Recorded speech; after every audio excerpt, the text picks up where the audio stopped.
بر محمد آل محمد صلوات.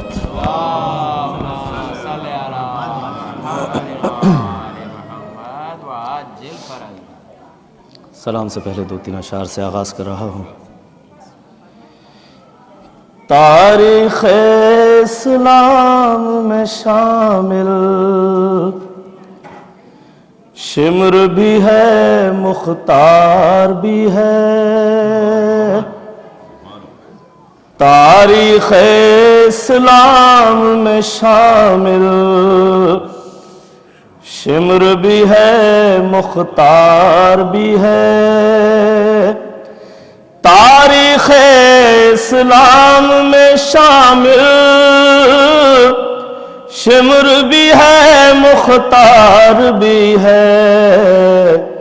جس کو چاہے اپنا لو، مردار بھی ہے، سردار بھی ہے. جس کو چاہے اپنا لو، مردار بھی ہے، سردار بھی ہے. ایک سے دل جیتے جاتے ہیں، ایک سے سر ہوتے ہیں قلم. ایک سے دل جیتے جاتے ہیں، ایک سے سر ہوتے ہیں قلم.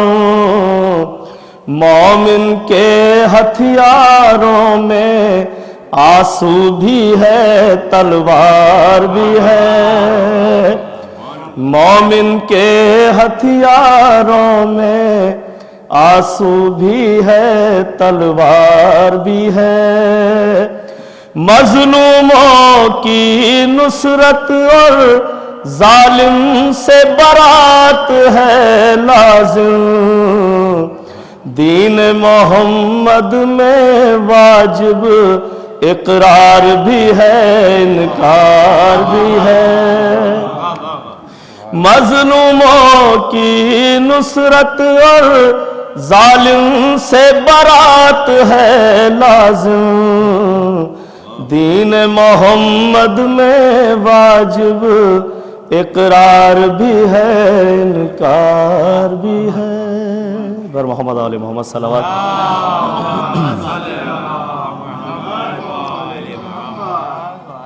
نہ ڈھونڈ کوئی سہارا،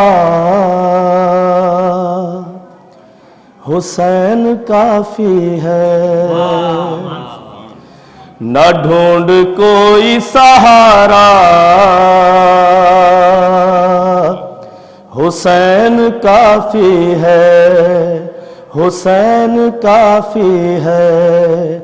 خدائے پاک کا پیارا حسین کافی ہے، حسین کافی ہے. منافقین کا طرز حیات چھوڑ دیا، یزید ابن نجاست کا ساتھ چھوڑ دیا. یزید ابن نجاست کا ساتھ چھوڑ دیا. ضمیر حر یہ پکارا، حسین کافی ہے، حسین کافی ہے، حسین کافی ہے. بنے گا خود ہی یہ دشمن کی موت کا سامان. بگاڑ سکتا نہیں کچھ بھی لاکھ اٹھے طوفان. بگاڑ سکتا نہیں کچھ بھی لاکھ اٹھے طوفان. بھور سے بولا کنارا، حسین کافی ہے. اللہم صلی علی محمد. بھور سے بولا کنارا، حسین کافی ہے.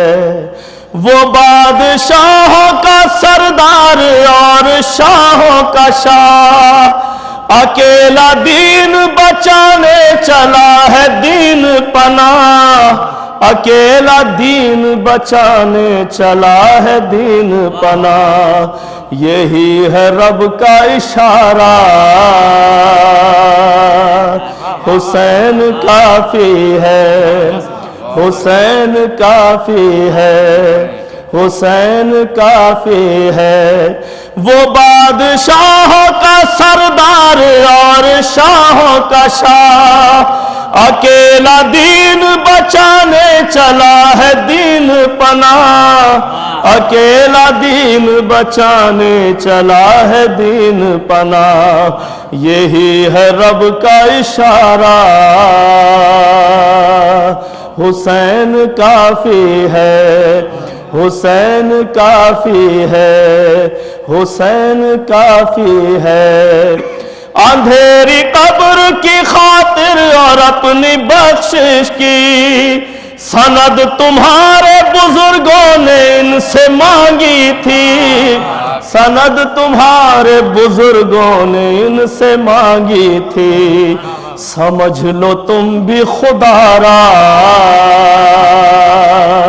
حسین کافی ہے، حسین کافی ہے، حسین کافی ہے، غرور فطر سے بے پر کو زندگی دے دی، کہ گاہوارہ سرور نے پھر خوشی دے دی، کہ گاہوارہ سرور نے پھر خوشی دے دی، اڑا یہ کہہ کے دوبارہ حسین کافی ہے، حسین کافی ہے، غرور فطر سے بے پر کو زندگی دے دی، کہ گاہوارہ سرور نے پھر خوشی دے دی، کہ گاہوارہ سرور نے پھر خوشی دے دی، اڑا یہ کہہ کے دوبارہ حسین کافی ہے، صلی اللہ اڑا یہ کہہ کے دوبارہ حسین کافی ہے، ظفر جو پوچھا کہ جنت ملے گی کیسے بھلا، ظفر جو پوچھا کہ جنت ملے گی کیسے بھلا، معاف ساری خطائیں کرے گا کیسے خدا، معاف ساری خطائیں کرے گا کیسے خدا، تو باغ خلد پکارا، حسین کافی ہے، حسین کافی ہے، حسین کافی ہے، ظفر جو پوچھا کہ جنت ملے گی کیسے بھلا، معاف ساری خطائیں کرے گا کیسے خدا، معاف ساری خطائیں کرے گا کیسے خدا، درود پڑھ لیں محمد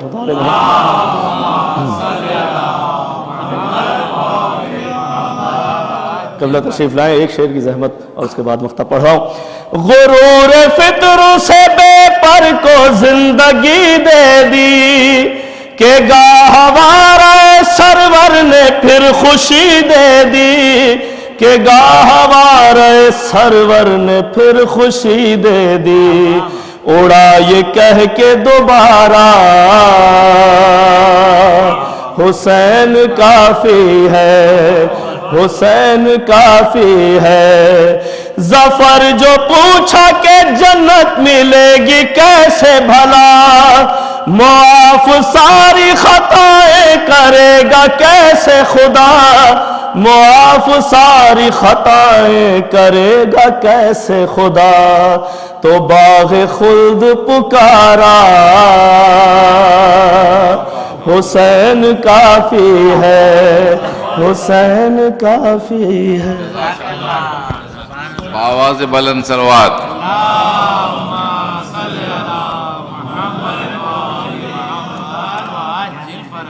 اور اب میں درخواست کروں گا شوکت علی نقوی صاحب سے تشریف لائیں، مرثیہ پیش کریں گے جناب شوکت علی نقوی صاحب۔ محمد وآل محمد صلوات،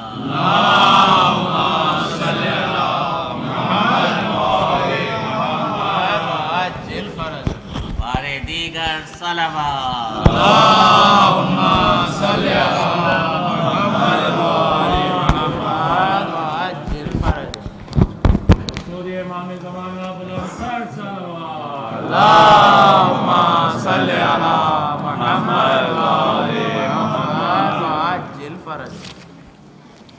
اس سے پہلے کہ میں مرثیے کا آغاز کروں، ایک سورہ فاتحی گزارش ہے مرحوم جناب سید ابو الحسن نقوی ابن میر اسد اللہ خان نقوی اور مرحومہ مرضیہ حسن رضوی بنت تقی حسین رضوی. بسم اللہ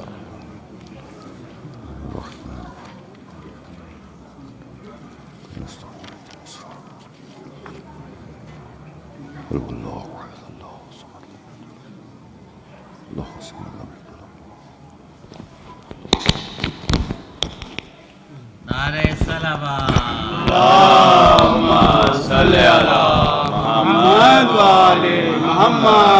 چار مصرے پیش خدمت ہیں.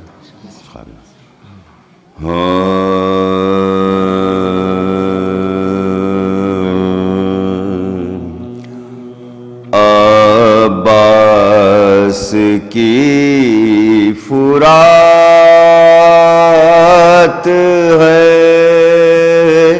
کوثر علی کا ہے، عباس کی فرات ہے، کوثر علی کا ہے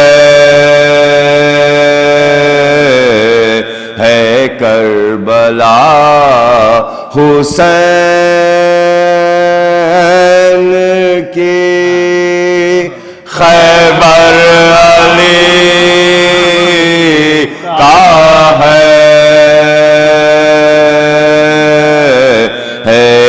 کربلا حسین کی، خیبر علی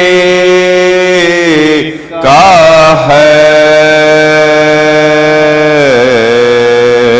کعبہ ہی ایک ایسا ہے جو دو میں بٹ گیا، کعبہ ہی ایک ایسا ہے جو دو میں بٹ گیا، تختی خدا کے نام کی ہے، گھر علی کا ہے، عباس کی فرات ہے. درود بھیجو پر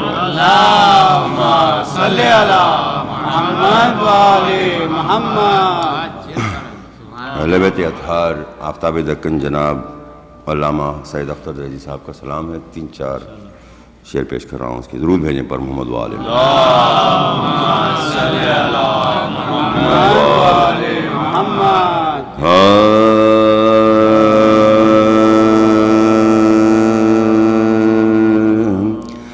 حصار خانہ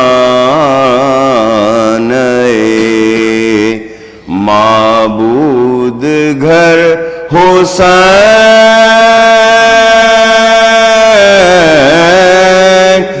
کا ہے،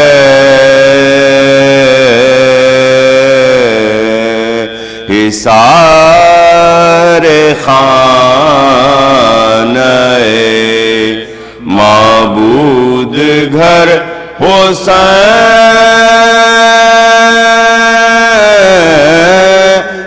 کا ہے، مقام سجدہ تعظیم در حسین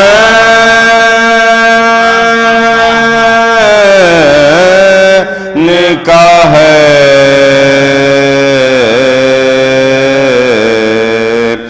سروں کی بھیڑ میں دیکھو کہ ظلم کے آگے جھکا ہوا جو نہیں ہے وہ سر حسین کا ہے. درود بھیجیں پر محمد والے محمد. سارے خانۂ معبود گھر حسین کا ہے. ہزار سر ہیں نمازیں جنہیں بچاتے، ہزار سر ہیں نمازیں جنہیں بچاتے، نماز کو جو بچائے وہ سر حسین، نماز کو جو بچائے وہ سر حسین کا ہے. حصار خانۂ معبود گھر حسین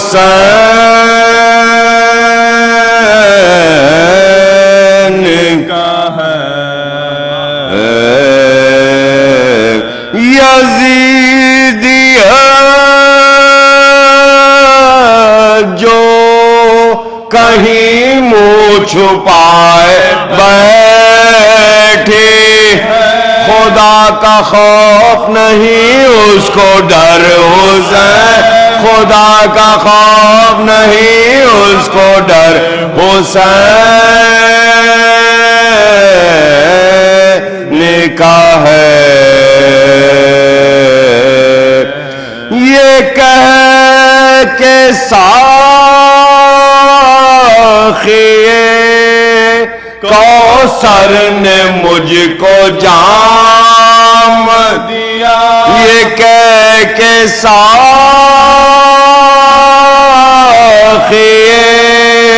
کوثر نے مجھ کو جام دیا. گناہ گار ہے ذاکر مگر حسین، گناہ گار ہے ذاکر مگر حسین کا ہے.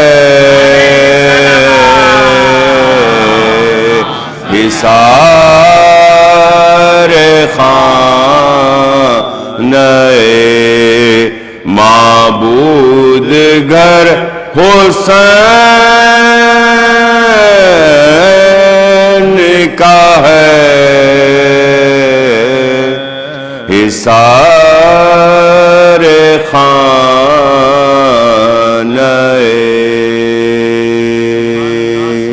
سبحان اللہ. درود بھیجیں پر محمد وآل محمد.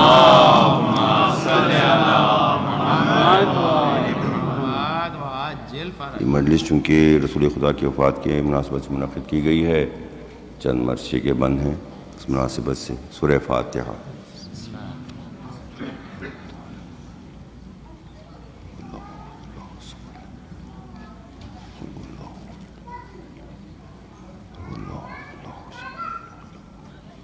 پر محمد وآل محمد صلوات.